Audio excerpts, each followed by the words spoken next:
Hi, Amanda. As the host at my daughter's wedding, you have to make sure you don't make any mistakes and follow my script. If anything goes wrong, it'll bring shame upon me. Hello, Cynthia. I already told you the other day, but I plan to skip her wedding. I'm not good at speaking in front of lots of people, and I thought Kari wanted her best friend to be the host. You're my daughter-in-law. Don't complain and just do as I say. I want to create my ideal wedding and you're gonna help me make it happen. But Kari said as long as Travis enjoys it, she won't have any particular preferences. Don't you want to make your sister-in-law's wedding a success? I do, but now I'm in the last month of pregnancy, so I want to avoid any risks. The wedding venue is a bit far from my hospital and some people may get drunk. You know, this is my first time giving birth, so I'm very nervous. Plus, I don't want to cause any trouble at her wedding. It's not good for the baby if you get too nervous. As a woman who has experienced childbirth twice, I'll give you some advice. In order to give birth to a healthy baby, you need to exercise. Coming to the wedding would be the perfect opportunity for you to get good exercise. I'll have you by my side as my servant to entertain the guests, so come, okay? I knew you were trying to use me like your servant. You're my daughter-in-law, so I have the right to use you as I please. I thought I helped you enough already with the preparation. I even helped you pay for the wedding. Can't you at least give me a break for the last month? Don't be lazy. Anyway, I will never allow you to skip the wedding. Got it? You used the daughter-in-law. I can't believe you really skipped Kari's wedding. It's such a shame that my eldest son's wife didn't attend. I told you in advance, didn't I? I'm in my last month of pregnancy and my due date is coming up. I told you I wanted to skip the wedding to avoid any trouble. I didn't think you'd really be absent. Well, it's too late for you to apologize now. What? What do you mean? We don't need a useless daughter-in-law who would skip her sister-in-law's wedding just because she's in her last month of pregnancy. I filed for your divorce today. Now it's time for you to get out of this house. You filed divorce? Divorce between Travis and me? That's right. A useless woman like you is no good for my son. You can't just file for other people's divorce. I have to call the authorities right away. It's too late. It's already been accepted.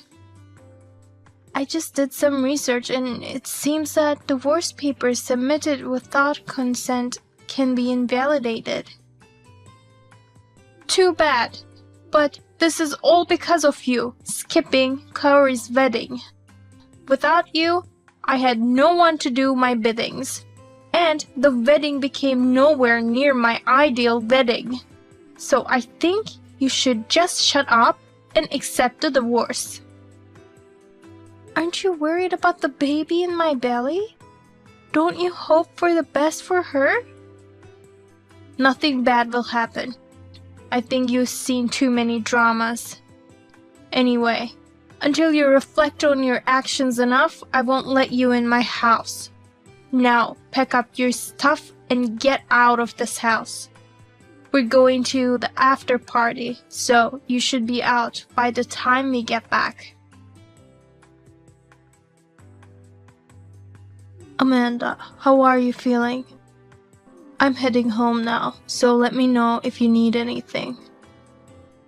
I'm still fine, thank you for your concern. But don't you have to go to the after party too? I had no intention of going. If I were Kaori and her friends, I wouldn't want my parents to come. But your wife said she's going. Yeah, she wasn't happy with today's wedding. I guess she's going to the after party to vent her frustration. But I don't know if it's gonna be fun partying with such young people. I'm sorry. It's because of me. Why are you apologizing? Your wife is in a bad mood because I missed the wedding. Did Cynthia say something to you? Yes, that a useless wife who misses her sister-in-law's wedding should get out of the house. What? I'm sorry, Amanda. No, you've done nothing wrong. What the hell is Cynthia doing? You're in the last month of pregnancy. How is gonna take responsibility if something happens to you or the baby? Has she done anything else to you? As a matter of fact, she filed for our divorce without permission. No way. I'm going to call the authorities tomorrow and ask them to take it down, but I was surprised she'd go that far. Okay, I'll talk to her about it too. You tipped off my husband. He got mad at me because of you. It's the daughter-in-law's duty to accept the mother-in-law's words without telling others about it. Shame on you. I've done nothing wrong. You know, I'm in the last month of pregnancy and still you try to kick me out. Your actions have gone too far. I don't care what you think. A daughter-in-law who won't even listen to her mother-in-law needs this much of a punishment. Enough is enough. You may dislike me and that's totally fine, but I have a child in my belly now. How could you kick me out of the house or file for divorce when I'm in such a condition? How can you be so cruel? This is my first childbirth. I'm worried every day if I'll be able to give birth safely. Please don't disturb me anymore. You're so annoying. This house you're living in now is ours. You should be grateful that you get to live in such a fine house. You really don't care what happens to me or the baby. What I want is a lovely daughter-in-law who is obedient. I don't want a rebellious wife like you. I understand. Then I have my thoughts too. I'm sure it's not something that will trouble me. You'd better be prepared. I have nothing to be afraid of. Try to trouble me if you can. Hey, Greg. I can't get in the house. What's happening here? The key doesn't fit. Did that useless daughter-in-law do something? Amanda has nothing to do with it. Then who did this? It's my doing. You changed the locks? Yes, I changed the locks on the house while you were out. You can't get into the house with the key you have now. Huh, why would you do that? I can't get into the house with this.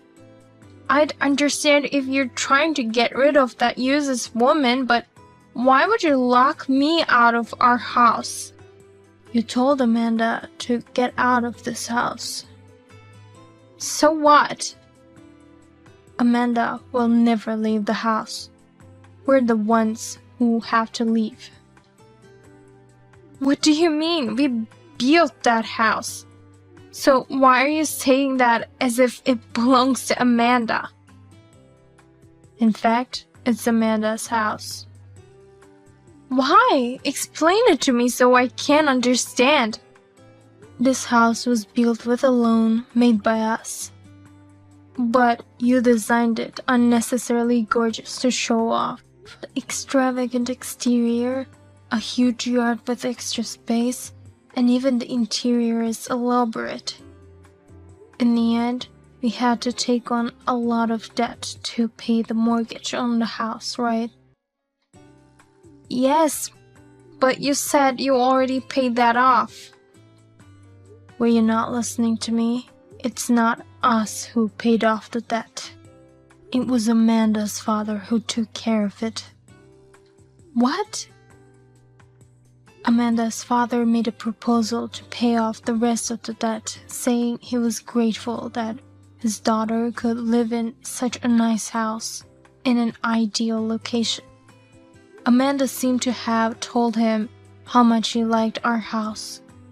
His only condition was to change the house owner to his daughter. We were planning to give this house to our son and his wife eventually, so I agreed. That's why the house is hers. You never told me about that. Why did you agree to that without asking me? I did tell you, but you only heard the part where it would be free of debt. You said I could do anything as long as the debt would be paid off. Anyway, if Amanda doesn't want to live with us, she has the right to kick us out. Oh, no!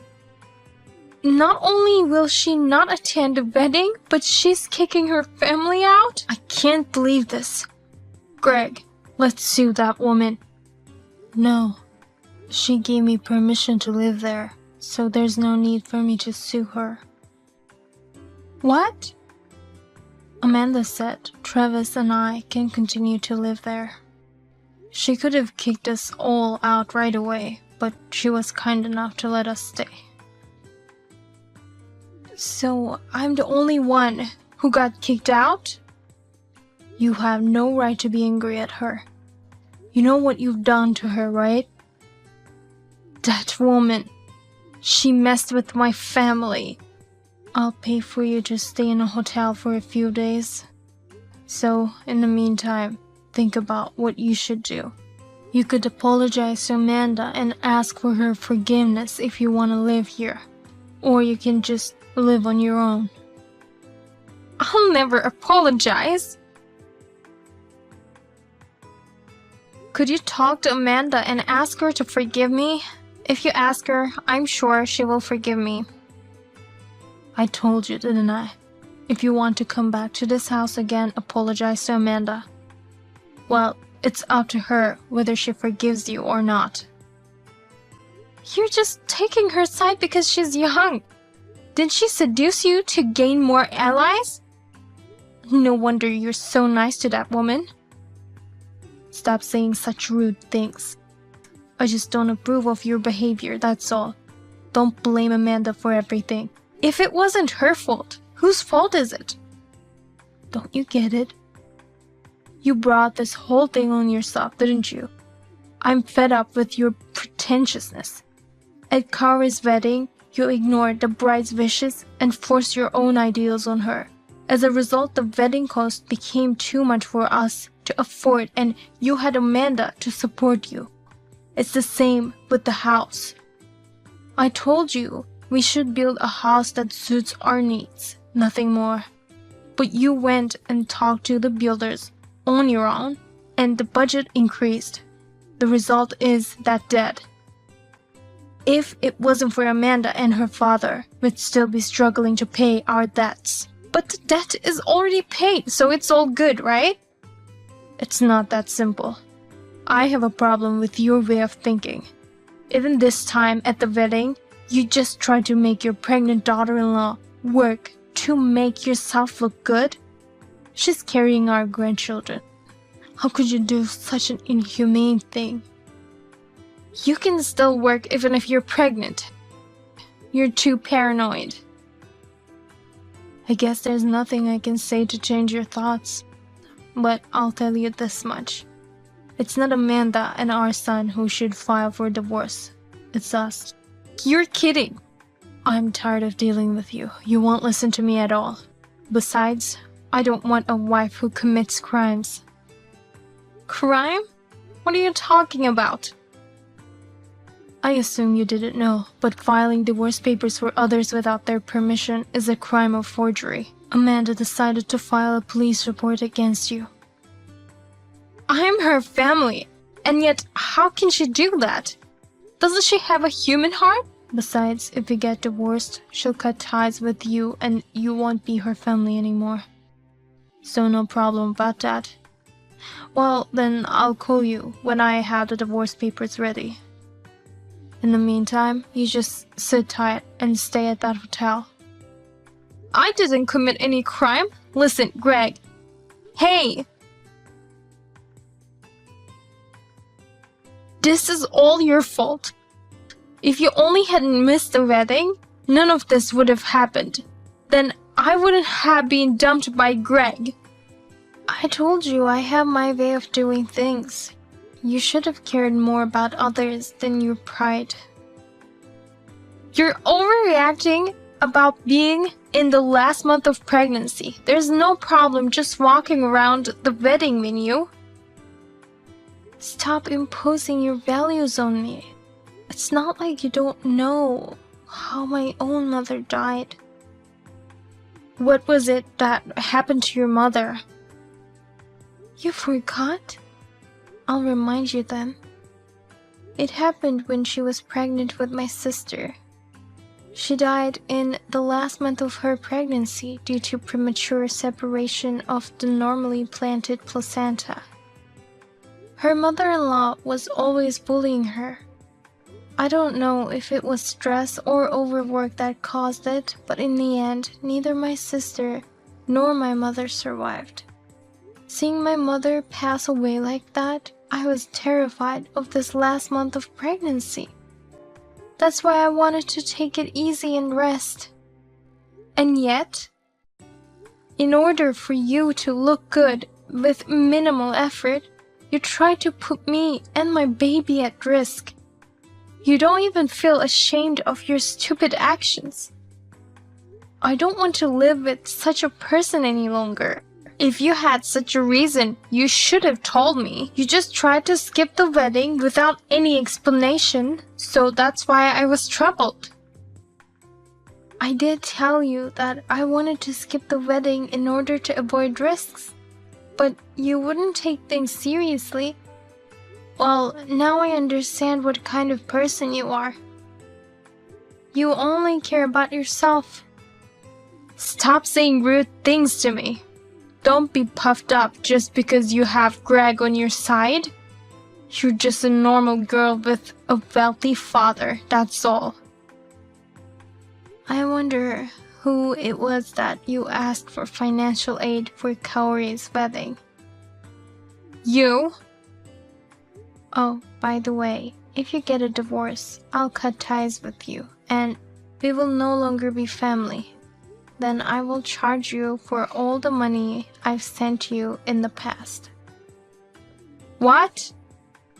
Not only Kaori's wedding expenses, but also half of the debt my father paid. I'm going to ask you to take responsibility for that. There's no way I can pay for that. You're asking me to get a job at this age? If you don't have the money, then you'll have to get a job and work. Both expenses were just paid temporarily by me and my father.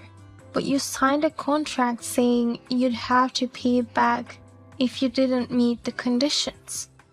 Greg is the one who was negotiating, so you should charge him instead of me. As for the wedding cost, you should charge Kaori since it was her wedding. No, the contract has your name and signature. It's only right to charge you for them. You may have not read it thoroughly, but both my father's contract and mine says you'll have to pay back the money if I ever cut ties with you. Oh, no. What should I do? There's no way I can pay that much money. If you work like crazy, I'm sure you'll be able to manage. My life from now on will be only to pay off my debts. That's what you get for putting your pride first. Please, Amanda, help me. I tried to compromise enough, but it was you who rejected me. Oh, no. We don't need a person with no common sense in our family. I'll pay for the wedding expenses, so please don't charge me for the debt. Please, Amanda.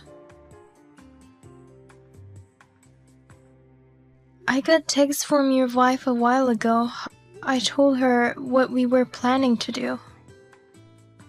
I knew she'd contact you. I'm sorry to trouble you to the end. Not at all. I knew I had Travis and you on my side, so I was able to muster up the courage.